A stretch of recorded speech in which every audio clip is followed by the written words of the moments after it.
Namo Tata Bhagavato Arahato Dhamma Sambuddhassa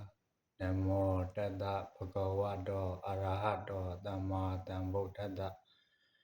Namo Tata Bhagavato Arahato Dhamma Sambuddhassa ဒီနေ့ဦးဇင်းဆွေးနွေးခြင်းတဲ့တရားကတော့မြတ်စွာဘုရားရှင်ကိုယ်တော်တိုင်သိမြင်တဲ့တရားဖြစ်တဲ့သစ္စာလေးပါးတရားကိုဆွေးနွေးခြင်းပါတယ်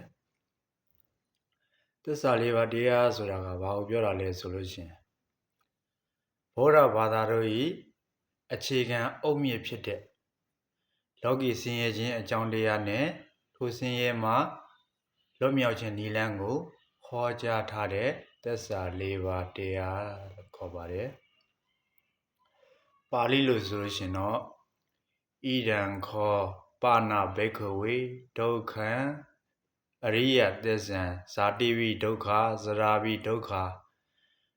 ဗျာတိဝိဒုက္ခမရဏံဝိဒုက္ခံအပိယဟိတံဘေယကောဒုက္ခပိယဟိဝေဘေယကောဒုက္ခယံပိစနာလပတိတံပိဒုက္ခံတံခိတ်တေနပြင်စုပါရဏေခန္ဓာဒုက္ခဒီဒုက္ခသစ္စာတရားမှာဒုက္ခဤဆင်းရဲခြင်းတွေကဘာတွေလဲဆိုလို့ရှင်မွေးဖွားခြင်းဆင်းရဲအိုခြင်းဆင်းရဲနာခြင်းဆင်းရဲသေခြင်းဆင်းရဲမနဲ့တဲ့တော်သူနဲ့ပေါင်းသင်ဆက်ဆံရခြင်းဆင်းရဲခြင်းနဲ့တဲ့တော်သူနဲ့ကွင်ကွဲရခြင်းဆင်းရဲခြင်းလိုချင်တာတွေကိုလည်းပဲမရ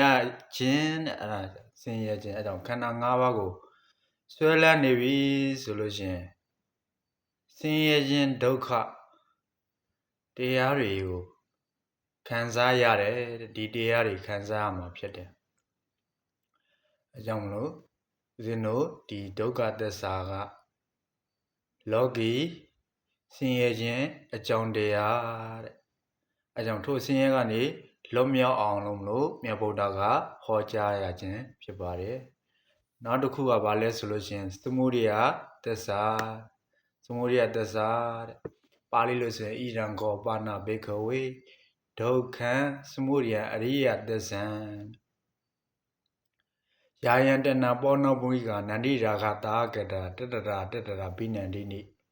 တေယထိတံကာမတဏဘောဝတဏဝိဘောဝတဏအဲ့တော့သမုဒိယသစ္စာဆိုတာကဆင်းရဲခြင်းဤအကြောင်းတရားအဲ့တော့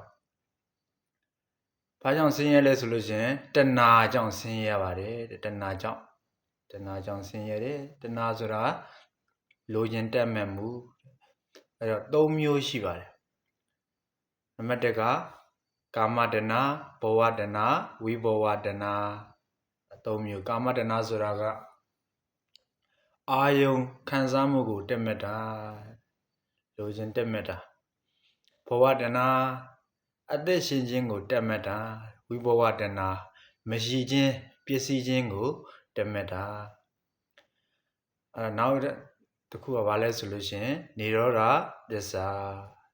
ဣဒံခောပါဏဘိက္ခဝေဒုက္ခនិရောဓံအရိယသစ္ဆံယောတတယေဝတနာယအာတိတဝိရာဂនិရောစာကောပရိနိတေကောမௌဒိအနာလေယောនិရောဓသစ္စာဆိုဆင်းရဲခြင်းဤချုပ်ငြိမ်းရာတဏှာလောင်မှုခြင်းကိုငြိမ်းအေးစေတတ်ပြီးတော့စွန့်လွတ်နိုင်တဲ့အခါမှာတဲ့နိဗ္ဗာန်ချုပ်ငြိမ်းရာကိုရောက်နိုင်ပါတယ်အဲကြောင့်မလို့ဤအခြေအနေဆင်းရဲခြင်းကိုအဆုံးသတ်ရာဖြစ်တယ်အဲတော့និရောဓသစ္စာကတော့ဆင်းရဲခြင်းကိုအဆုံးသတ်ရာဖြစ်ပါတယ်နောက်တစ်ခုကဘာလဲဆိုလို့ရှင်မေဃသစ္စာဣဒံခောပါဏဘိက္ခဝေဒုက္ခនិရောဓံဂာမဏိပရိပရာនិရောဓဣဒံခောပါဏဘိက္ခဝေဒုက္ခនិရောဓံဂာမဏိပရိပရာအရိယသစ္ဆံအယမေဝအရိယောထင်္ကိကမကောတေယထိတံတမ္မာဒိဋ္ဌိတမ္မာသင်္ကပ္ပောတမ္မာဝါစာတမ္မာကမ္မန္တောတမ္မာအာဇီဝတမ္မာဝါယမောစမာတတိတမ္မာတမာရီဆိုပြီးတော့မေခင်၈ပါးအဲ့တော့မေခင်၈ပါးဆိုတမ္မာဒိဋ္ဌိ မှန်ကန်တဲ့အမြင်စမာသင်္ကပ္ပမှန်ကန်သောအကြံအစီစမာဝါစာမှန်ကန်သော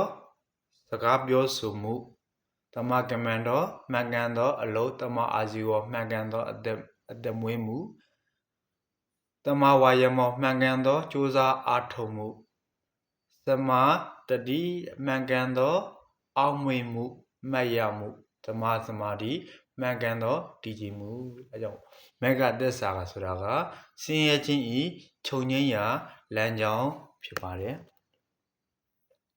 တရားကိုအချင်းချုပ်ပြီးတော့ပြောရမယ်ဆိုလို့ရှိရင်သစ္စာ၄ပါးဆိုတာကစေကုသလိုပဲယောဂဒုက္ခတွေကိုယောဂဒုက္ခတွေကိုပယ်တတ်ငြိမ့်သက်နိုင်တဲ့ယောဂကိုလည်း